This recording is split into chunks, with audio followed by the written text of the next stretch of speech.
تاریخ احترام رسالت کی تاریخ ہے، اس لیے کہ قرآن نے احترام رسالت کا حکم دیا ہے۔ من یطع الرسول فقد اطاع اللہ، جس نے رسول کی اطاعت کی اس نے اللہ کی اطاعت کی۔ قرآن نے حکم دیا قل ان کنتم تحبون اللہ فاتبعونی یحببکم اللہ ویغفر لکم ذنوبکم واللہ غفور الرحیم۔ سورہ مبارک آل عمران میں ارشاد ہوا حبیب ان کلمہ پڑھنے والوں سے کہو کہ اگر تم اللہ کی محبت کے دعوے میں سچے ہو تو پھر میرا اتباع کرو، میرا اتباع کرو۔ ہم نے پیغمبر کا اتباع کیا۔ ایک جملہ ہے ذرا سا علمی ہے، آپ اس میں گھبرائیے گا نہیں، اطاعت اور اتباع کا فرق ذرا سا واضح کر دوں تاکہ بات سمجھ میں آ جائے۔ دوستو، اطاعت کے معنی اور ہیں، اتباع کے معنی اور ہیں۔ اطاعت کا معنی ہے اوبے کرنا، فرما برداری کرنا۔ میں نے کچھ کہا، میرے کسی چھوٹے بھائی نے اس حکم کی تعمیل کی، یہ ہے اطاعت۔ لیکن اتباع کے معنی ہے فالو کرنا، پیروی کرنا۔ اور پیروی قول کی نہیں ہوتی، فعل کی ہوتی ہے۔ بڑی توجہ، ایک عجیب سا جملہ ہے اور ایک عجیب سی بات کہوں گا۔ پیروی قول کی ہوتی ہے، ہم کہیں پانی پلاؤ، آپ پانی پلا دیں، جو قول کی پیروی ہوئی۔ میرے فعل کی پیروی کا نام اتباع ہوگا۔ تو اس سورہ مبارک آل عمران کی اس آیت میں خداوند عالم نے اتباع پیغمبر کا حکم بھی دیا اور دوسری آیت میں اطاعت پیغمبر کا بھی حکم دیا، یعنی جو پیغمبر کہے اسے بھی مانو، جو پیغمبر کرے وہ بھی کرو۔ بات ابھی سمجھ میں نہیں آئی، پھر سمجھیں اسے۔ دو رخ دکھاؤں گا اتباع کے۔ جو پیغمبر ارشاد فرمائیں اسے تسلیم کرو، یہ ہے قول، یہ ہے اطاعت۔ جو پیغمبر کہیں اسے تسلیم کرتے جاؤ بلا چون و چرا۔ اتباع کیا ہے؟ اتباع پیغمبر یہ ہے کہ جو بھی پیغمبر نے کیا، جو فعل بھی کیا، جو عمل بھی کیا، تمہیں بالکل وہی کرنا ہے۔ اس میں نہ اجتہاد کرنا ہے، نہ روایت لگانی ہے، نہ ہیر پھیر کرنا ہے، نہ اپنی عقل سے آپ کو کوئی فیصلہ کرنا ہے۔ جو پیغمبر نے کیا، جس طرح پیغمبر نے کیا، اسی لیے پیغمبر نے اس دنیا سے جانے سے پہلے قول بھی پیش کیا، فعل بھی پیش کیا۔ ورنہ ہمیشہ یہ رہا ہے کہ کبھی پیغمبر نے قول کہا تو فعل نہیں دیا، فعل کہا تو قول نہیں کہا۔ لیکن حج آخر سے واپسی پر میدان غدیر خم میں جب پیغمبر پہنچے ہیں تو 1,34,000 کے مجمع کو روک کر، صحابہ اکرام کو روک کر، یا ایھا الرسول بلغ ما انزل الیک من ربک فإن لم تفعل فما بلغت رسالتہ۔ حبیب پہنچا دو، اگر تم نے نہ پہنچایا تو ہم یہ سمجھیں گے کہ تم نے کوئی پوری توجہ کار رسالت انجام نہیں دیا۔ تو دوستو، یہ واحد مقام ہے کہ جہاں ایک ہی وقت میں پیغمبر نے اطاعت کا بھی حکم دیا، اتباع کا بھی حکم دیا۔ پیغمبر نے قافلے کو روکا، قافلے میں سے واقعہ آپ کا سنا ہوا ہے، وہ نہیں پڑھنا، ایک جملہ اتباع کا سمجھا رہا ہوں۔ قافلے میں سے ابو طالب کے بیٹے علی کو اٹھایا، علی کو اپنے ہاتھوں پر بلند کیا، بلند کر کے اپنی زبان سے کیا کہا؟ زبان سے کہا من کنت مولا ہو فہذا علی مولا، جس کا میں مولا اس کا یہ علی مولا۔ تو پیغمبر کا قول کیا ہوا؟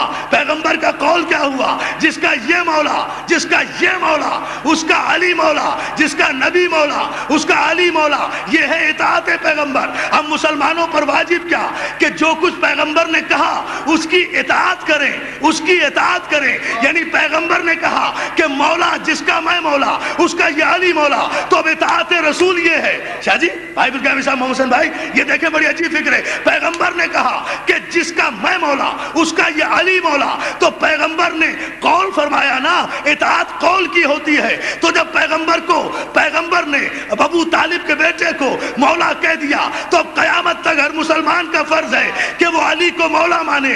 یہ اطاعت پیغمبر ہوگی، لیکن اتباع پیغمبر کا بھی تو حکم ہے۔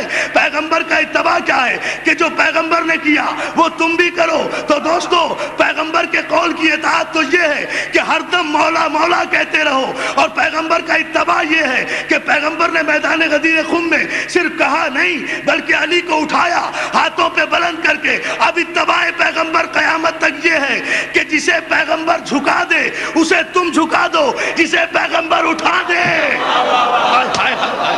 جسے بلند کر دے، اتباع پیغمبر۔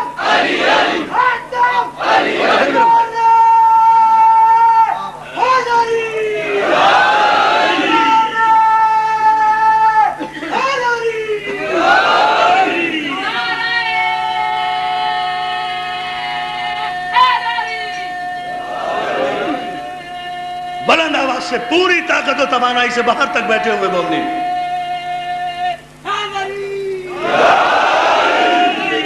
وہ جو ہے نا بھئی قول کیا ہوا؟ قول یہ ہے کہ من کنت مولا، فعل یہ ہے پیغمبر کے پست کو بلند کرنا ظلم۔ کاش میں اس جملے کی تہ تک آپ کو پہنچا سکتا۔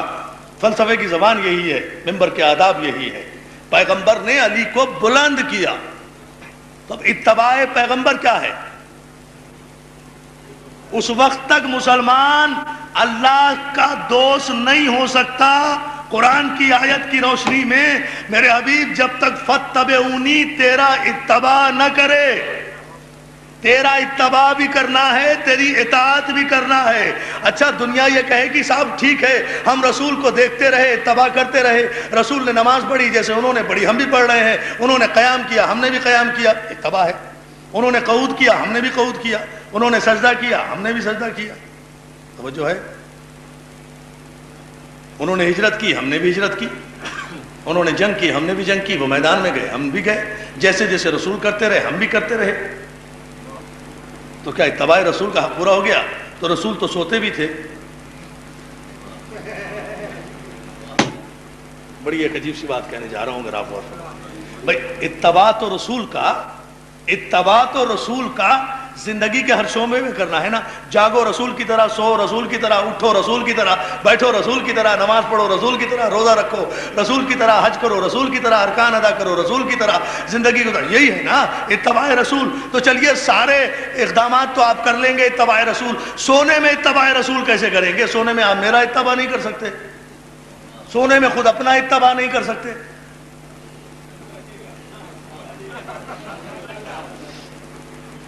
بات آ رہی ہے سمجھ؟ دیکھیں مجھ سے غور کریں بھئی، آپ سوئیں گے کیسے؟ آپ کو خود یہی نہیں پتا کہ میں کیسے سو رہا ہوں؟ سوتے ہوئے پتا ہوتا ہے کسی کو آنکھ کدھر ہے، ہاتھ کدھر ہے، ٹانگ کدھر ہے، سر کدھر ہے؟ جب نیند آ رہی ہے تو کیا پتا ہے؟ نہیں سو سکتا نا، اپنی طرح خود نہیں سو سکتا۔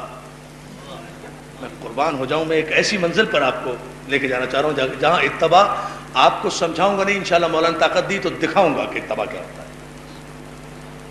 حکم قرآن تو یہ ہے نا کہ کاملاً حکم ماننا ہے، رسول کا اتباع کرنا ہے زندگی کے ہر شعبے میں۔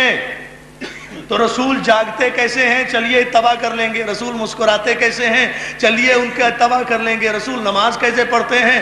چلیے ان کا اتباع کر لیں گے، اس لیے کہ سب دیکھ رہے ہیں۔ چلنا بھی اپنے بس میں، بیٹھنا بھی اپنے بس میں، اٹھنا بھی اپنے بس میں، بولنا بھی اپنے بس میں، لیکن سونا تو اپنے بس میں نہیں ہے۔ رسول سوتے کیسے ہیں یہ کیسے پتا چلے گا؟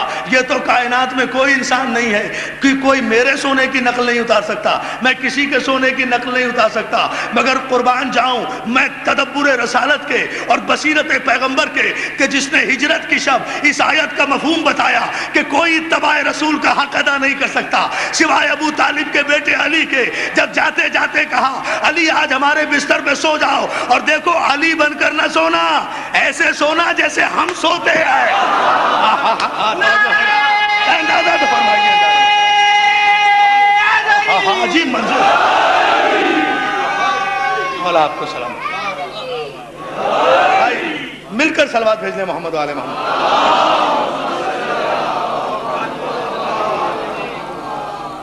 ایسے سونا حکم کیا ہے؟ تمام تاریخیں متفق ہیں، اور یہ اہم ترین جملہ ہے، اور اس پر آپ حضرات توجہ فرمائیں گے کہ تمام تاریخیں متفق ہیں کہ پیغمبر اسلام نے کہا، یہ ہے ہماری قابل فخر تاریخ، علی ہم جا رہے ہیں تم سو جاؤ، سو جاؤ، لیٹ جاؤ نہیں۔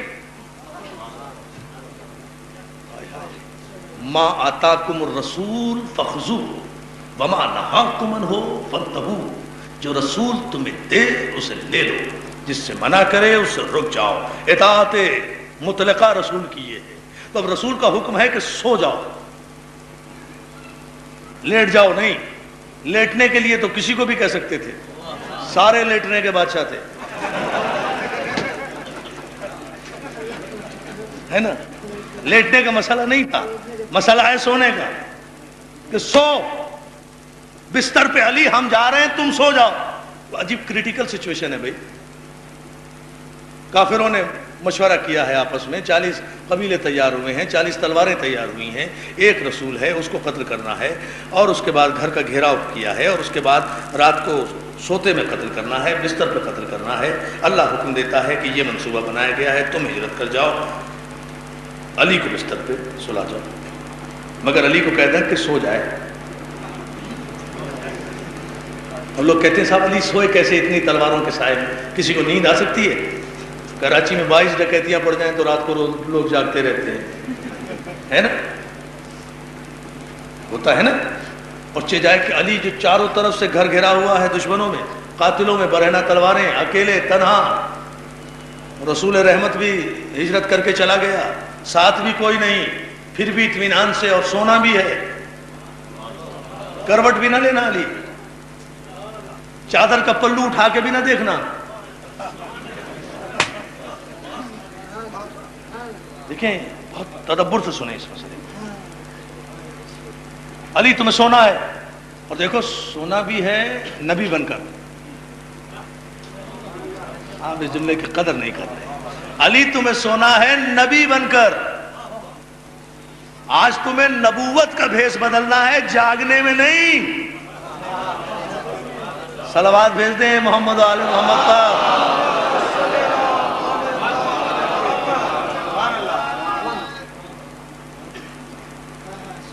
بلند ترین ایک سوال ہے۔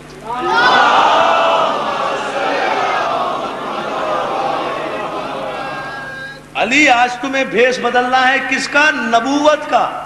آج تمہیں ہمارے بستر پر نبی بن کے لیٹنا نہیں ہے، سونا ہے۔ ہم جس طرح سوتے ہیں بالکل ایسے ہی سونا ہے، خبردار کسی کروٹ میں بھی فرق نہ آئے، ورنہ ہجرت کا مقصد فوت ہو جائے گا۔ ایک لمحے کے لیے بھی، اب اس میں مجھے کسی دلیل کی کیا ضرورت ہے؟ خود کافروں کا تمام رات یہ بستر پر دیکھنا کہ علی نہیں نبی سو رہا ہے، خود اس بات کی دلیل ہے کہ ابو طالب کا بیٹا آج علی تھا ہی نہیں، آج نبی بن کے ایسا سویا کہ روزمرہ کے دیکھنے والے نہیں پہچان سکے۔ تو جس کے سونے کے اتباع رسالت کی گواہی کافر دے، شریعت میں اسے معصوم کہا جاتا ہے۔ یہ ہے مسئلہ جو سونے میں کرنا ہے جانے محترم۔ واقعہ یہ روزمرہ کی ہجرت سنی ہوئی ہے، میں جس نئے رخ سے پیش کر رہا ہوں اس پر آپ توجہ فرمائیں۔ سونے میں کسی کی نقل نہیں اتاری جا سکتی، یا تو سویا نہیں جا سکتا۔ بھئی اگر میں یہ دیکھوں کہ بھائی محمد حسین دھنجی صاحب دائیں کروٹ، میرے ساتھ کافی دن سوئے ہیں، یہ میں نے انہیں سوتے ہوئے دیکھا ہے، یہ سو رہے ہیں دائیں کروٹ سوتے ہیں، دائیں کروٹ سوئیں گے، دائیں رخسار کے نیچے دایاں ہاتھ ہوگا، مجھے پتا ہے کہ کس طرح سوئیں گے، خراٹے کیسے لیں گے، ہے نا مجھے معلوم۔ تو میں جاگتے ہوئے تو ان کی نقل اتار سکتا ہوں، لیکن اگر خود ہی سو گیا تو مجھے خود ہی نہیں پتا میں کیسے سو رہا ہوں۔ اندازہ تو فرمائیے نا ادھر محترم، مجھے خود ہی یہ علم نہیں کہ میں کیسے سو رہا ہوں، تو میں ان کی نقل کیسے اتاروں گا، کیسے پتا چلے گا؟ عزیزان محترم، علی بستر پر اگر نہیں سوتے تو حکم رسالت کی خلاف ورزی ہے، اس لیے کہ حکم سونے کا ہے۔ اگر جاگتے ہیں تو حکم رسالت کی خلاف ورزی، اگر سو جائیں تو کیا پتا علی کو کہ پیغمبر کی کروٹ کیسی تھی، انوٹ کیسی تھی، شکن کیسی تھی، سوتے کس طرح تھے، استراحت کیسے فرماتے تھے، تکیہ کیسا ہوتا تھا، چادر کیسی ہوتی تھی، رسول کا بستر، رسول کا تکیہ، اطمینان کی چادر، سو بھی گئے علی۔ آج علی سوئے، بڑی توجہ، علی سوئے ہیں اور اس اطمینان سے سوئے ہیں کہ کافروں اگر تمام رات تم پہچان بھی جاؤ کہ میں علی ہوں یا نبی تو مجھے ابو طالب کا بیٹا نہ کہنا۔ ساری رات مغالطے میں رہے، جب تک چادر سے پلو نہیں ہٹایا، چہرے سے چادر نہیں ہٹائی، اس وقت تک کوئی پہچان نہیں سکا کہ یہ علی ہے یا نبی۔ اتنے پیغمبر ہجرت کر گئے، مقصد ہجرت پورا ہو گیا۔ تو دوستو ساری رات علی کا نبی بن کر بستر رسول پر سونا اس امر کی دلیل ہے کہ اول ما خلق اللہ نوری وانا علی من نور واحد، میں اور علی ایک ہی نور سے ہیں۔ مسلمانوں کی ام المومنین جناب عائشہ فرماتی ہیں کہ حضور کا چہرہ سراج منیر تھا، ہم رات کے اندھیرے میں جب ہماری سوئی گر جاتی تھی تو ہم جب حضور کے آنے کا انتظار کیا کرتے تھے، حضور آ جاتے تھے تو آپ کے چہرے کی روشنی میں ہم سوئی تلاش کیا کرتے تھے، تو حضور ہے روشن چراغ، تو اب جہاں حضور ہیں وہاں روشنی ہے، حضور گھر میں تو روشنی گھر میں، حضور مسجد میں تو روشنی مسجد میں، حضور منبر پر تو روشنی منبر پر، حضور بستر پر تو روشنی بستر پر. تو حضور کے چہرے سے جو نور ساطع ہوتا تھا، جہاں حضور ہیں وہاں روشنی ہے. یہ کافروں کا تمام رات علی کو نبی سمجھنا کیا اس بات کی دلیل نہیں ہے کہ انا علی من نور واحد، ایک چراغ چلا گیا روشنی میں فرق نہیں آیا. حسین